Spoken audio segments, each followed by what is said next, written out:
এটা বর্ধমান উত্তর বিধানসভার মধ্যে পড়ে। এখানে গতকাল এখানকার বিধায়ক বর্ধমান উত্তরের বিধায়ক নিশীথ মালিক তিনি মিছিল করেছিলেন এসআইআর এর প্রতিবাদে, মানে এসআইআর এর প্রতিবাদে। তার বক্তব্যকে ঘিরে বাংলা তোলপাড় হয়েছে। কি বক্তব্য ছিল? তিনি বলেছিলেন যে মুখ্যমন্ত্রী মমতা বন্দ্যোপাধ্যায় বারবার বলেছেন একটি নামও বাদ গেলে কিন্তু বরদাস্ত করা হবে না। এটা সবাই শুনেছেন, সবাই জানেন। কিন্তু আপনি যেটা বলেছেন যে একটি নামও বাদ গেলে উত্তরের বিজেপির আগুন জ্বলবে। আচ্ছা, আপনার এই বক্তব্যটা শোনার পরে কোথাও যেন মনে হয়েছে খুব প্ররোচনা ছিল। তাই আপনার যে মিছিলের যে রাস্তা ছিল, আমি সেই মিছিলের রাস্তা দিয়ে আপনাকে আমার এই প্রতিবেদন।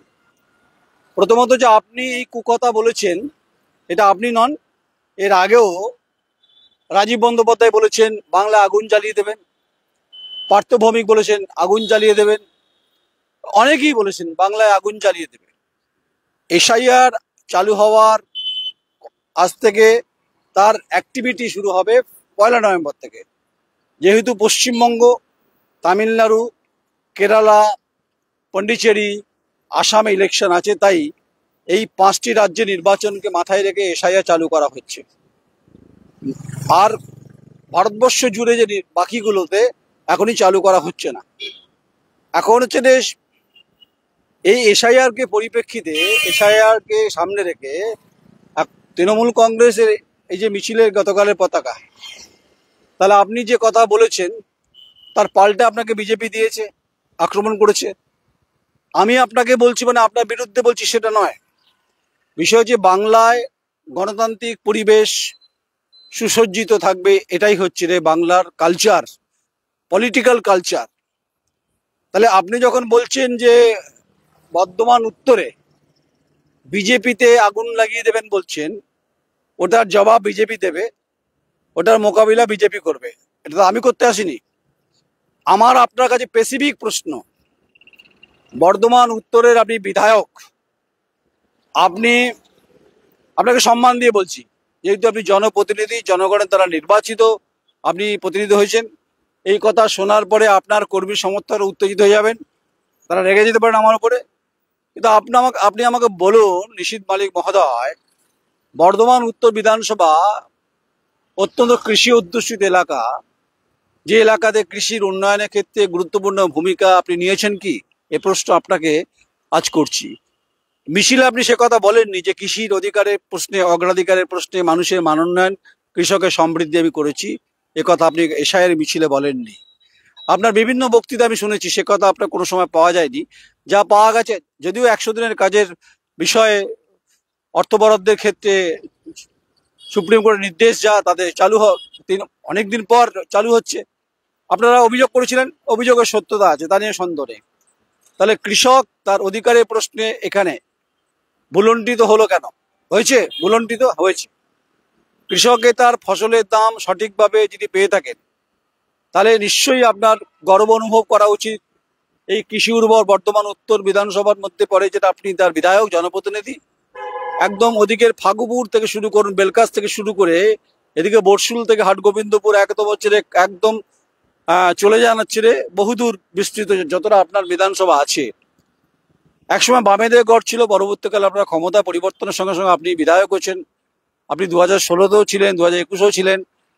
অনেকে বলছে আপনি এবার টিকিট পাবেন, বা কেউ বলছেন পাবেন না। তার দায়িত্ব তো আমার নয়, কারণ এটার জন্য বিশেষজ্ঞ যে কমিটি বা বিশেষজ্ঞ টিম, যেটা অভিষেক বন্দ্যোপাধ্যায় জেলায় জেলায় কাজ করছে, সেটা উত্তর তারা দেবেন। কিন্তু অন্য কথা বলছি, ইঙ্গিত অন্যদিকে আছে। কৃষি সাবসিডির ক্ষেত্রে রাজ্য সরকার যে ভূমিকা নিয়েছে, সেটা কতটা মানুষের কাছে পৌঁছেছে?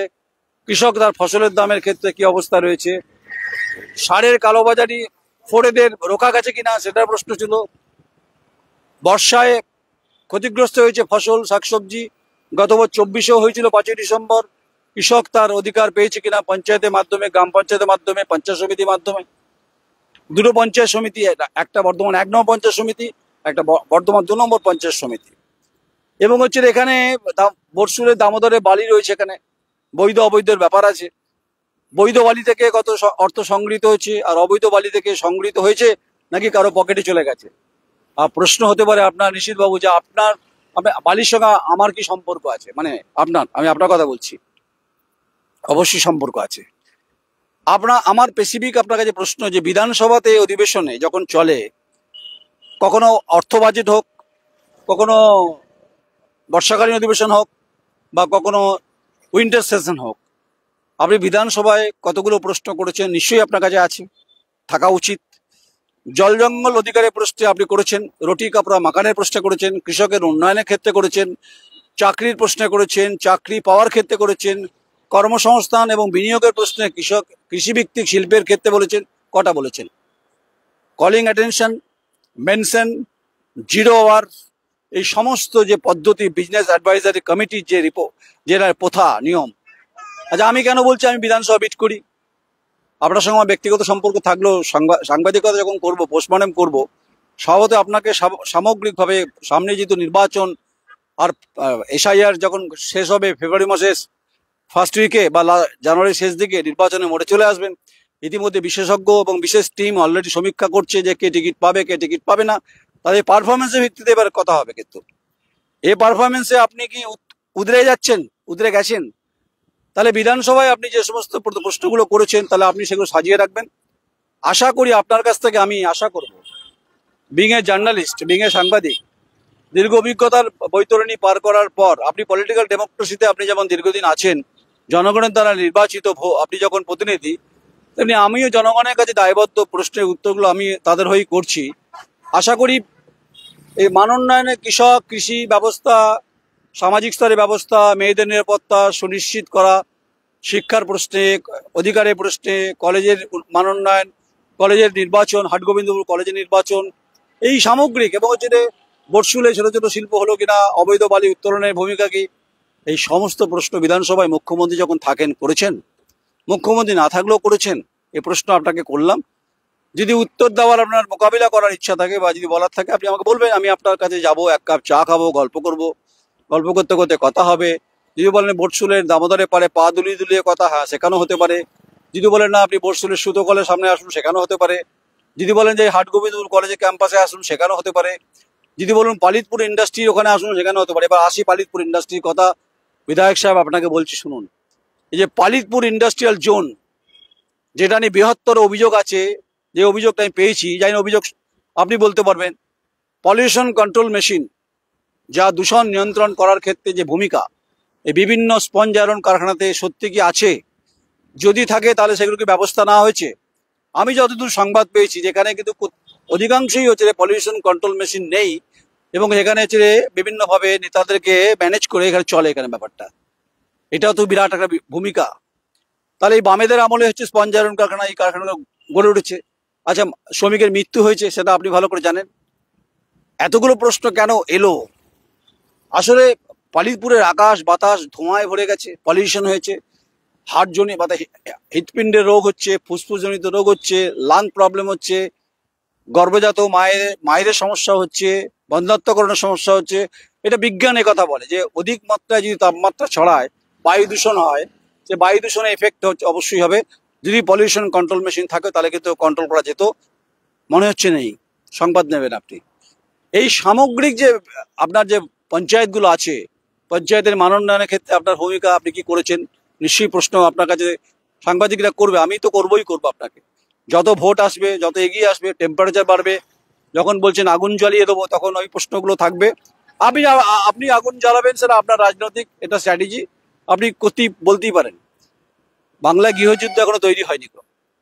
এ বাংলার যখন বহুত্ববাদের বাংলা, তো স্বভাবতই আগুন শব্দ শুনলে ভয় পেয়ে যায়।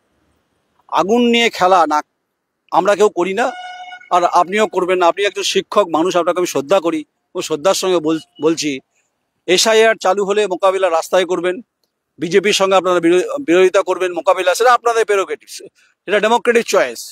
কিন্তু অধিকারের প্রশ্নে যে মানুষ যে কাজ সুনিশ্চিত করা, শ্রমিকের যে প্রাপ্য টাকা, মেহনতি মানুষের প্রাপ্য মজুরি, কৃষকের যন্ত্রাংশের ক্ষেত্রে সুবিধা সুযোগ পেয়েছে কিনা, ফসলের দাম পেলো কিনা, বিধানসভায় প্রশ্নগুলো উঠলো কিনা, এই সমস্ত প্রশ্নের জবাবটা আপনি আমায় দেবেন না। আমি প্রশ্ন করছি, উত্তর আপনি দেবেন কিনা, দ্যাটস ইউর হেডেক। আমার চিত্র সাংবাদিক আমার সঙ্গে রয়েছে, এই মুহূর্তে আমি উল্লাসের রয়েছি। তাই গতকালই আপনার মিছিল দেখেছি, প্রচুর মানুষ হয়েছে, প্রত্যেকে স্লোগান দিয়েছে, যেখানে বলেছেন আপনাকে আপনার স্লোগান দিয়েছে, নিশীথ মালিক জিন্দাবাদ বলেছে, মমতা বন্দ্যোপাধ্যায় জিন্দাবাদ বলেছে, অভিষেক বন্দ্যোপাধ্যায় জিন্দাবাদ বলেছে, তারা বলেছে, আমি বলিনি। আমি তো জিন্দাবাদ বলতে পারি না। আমি যেটা পারি, রাজনীতির যে পরিস্থিতি, রাজনীতির যে পরিবেশ, একদিকে কৃষি একদিকে শিল্প, এই ভারসাম্যের কথা তো তৎকালীন বামফ্রন্ট বলেছিল। আপনি আমি এত বছর দুটো টার্মের বিধায়ক হিসাবে দুটো টার্মই হবে সম্ভবত। এবারও আপনি টিকিট পাওয়ার দৌড়ে আছেন, অনেকে বলছে, কিন্তু বিশেষজ্ঞ যে টিম কমিটি তারা কি বলছে, তাদের রিপোর্ট কিন্তু খুব ভালো নয়। রাগ করবেন না কিন্তু আমার কথা শোনার পরে। আর আমি যা বলি তথ্য নিয়ে বলি, আমি যা কথা বলি সেটা হচ্ছে তথ্য ছাড়া বলি না। তাই আপনার অনুগামী এবং কর্মী সমর্থকরা যদি আমার উপরে যদি রেগে যায়, তাদেরকে শান্ত করার দায়িত্ব আপনার, আমার নয়। কারণ আমাকে যদি মোকাবিলা করতে হয়, আমি কিন্তু মোকাবিলার জন্য প্রস্তুত। আমি সাংবাদিক নয়ন রায়, আমি কারো দাসখত দিয়ে রাখি দিকো। আমি প্রভুত্ববাদে সাংবাদিকতা করি না। তাই প্রশ্ন আপনি যখন উত্তেজিত করেছেন আপনার কর্মী সমর্থকদের, যে বিজেপির, দেখুন বিজেপির হয়ে কিন্তু তামাক খাইনি না, আপনার হয়ে তামাক খেয়েছি আমি। আগুন জ্বালিয়ে দেবো, এটা আপনি আপনার অগ্রজ নেতারা বলেছে, যখন আপনি আর বাদ যাবেন, কারণ আপনিও বলতে হবে আপনাকে, কর্মী সমর্থকদের চাঙ্গা করতে হবে আপনাকে। এই প্রশ্নের উত্তর দেবেন আপনি, কবে দেবেন, কিভাবে দেবেন, সেগুলো ঠিক করবেন। আপনারা সঙ্গে থাকবেন, কমেন্টস করবেন। বর্ধমান উত্তর বিধানসভা নিয়ে অবশ্যই আরো সংবাদ হবে। কৃষি অগ্রাধিকার প্রশ্নে, কৃষকের প্রশ্নে, শ্রমিকের প্রশ্নে, মেহনতি মানুষের পক্ষে, বারবার রিপিট করছি, এলাকার উন্নয়নের প্রশ্নে, বিধানসভায় ভূমিকা, বিধানসভায় কি কি করেছেন, কি বলেছেন, প্রশ্ন উত্তর পর্বে কি কি আছে, সব প্রশ্ন নিশ্চয় আপনার কাছে কম্পাইল একদম একটা কম্প্যাক্ট একটা ফাইল রয়েছে, যা আপনি আমাকে দেখাতে পারবেন যদি আপনি আমাকে সময় দেন। তো আমার মনে হয় না আপনি আমাকে সময় দেবেন। আপনি আমাকে হয়তো, দেখুন, সাংবাদিক আর পলিটিক্যাল ডেমোক্রেসির সঙ্গে ফোর্থ পিলারের ভূমিকা খুব গুরুত্বপূর্ণ। দেখেছেন তো, পুলিশ সুপার দ্যুতিমান ভট্টাচার্য পরিবর্তন হয়েছে। আমি বলেছিলাম যে কম্পালসারি ওইদিকে যাবেন, আপনি দমন নীতি চালিয়েছেন, আপনি না, দ্যুতিমান ভট্টাচার্য। আপনার মুখ্যমন্ত্রীকে তাকে ট্রান্সফার করে দিয়েছেন, তিনি স্যাপের 3rd ব্যাটালিয়ন। অর্থাৎ গণতান্ত্রিকভাবে আপনার ডিজিটাল যোদ্ধাকে মার্কেটে যখন আপনার অভিষেক বন্দ্যোপাধ্যায় লঞ্চ করিয়েছে, তাই আমার মতো যোদ্ধাকে মোকাবিলা করতে গেলে 30টা ডিজিটাল যোদ্ধা নামিয়ে দিলেও কিন্তু আমাকে থামানো যাবে না। আমি আপনার পক্ষেও বলবো যদি কাজ করে থাকেন, যদি কাজ না করেন তার বিপক্ষেও বলবো। এটা আমার কাজ, এটা আমার অধিকার, এটা আমার মানুষ বলতে বলা হয়েছে। এটাই হচ্ছে আমাকে সাংবাদিকতা কর্তব্য, দায়িত্ব, দাসত্ব, প্রভুত্ববাদী সাংবাদিকতা কৃতদাস আমি নই, নয়ন রায়। নমস্কার, আমি আমার চিত্র সাংবাদিক ঐন্দিলা ব্যানার্জি, আমি নয়ন রায়, উল্লাস মোড়, বর্ধমান। নমস্কার।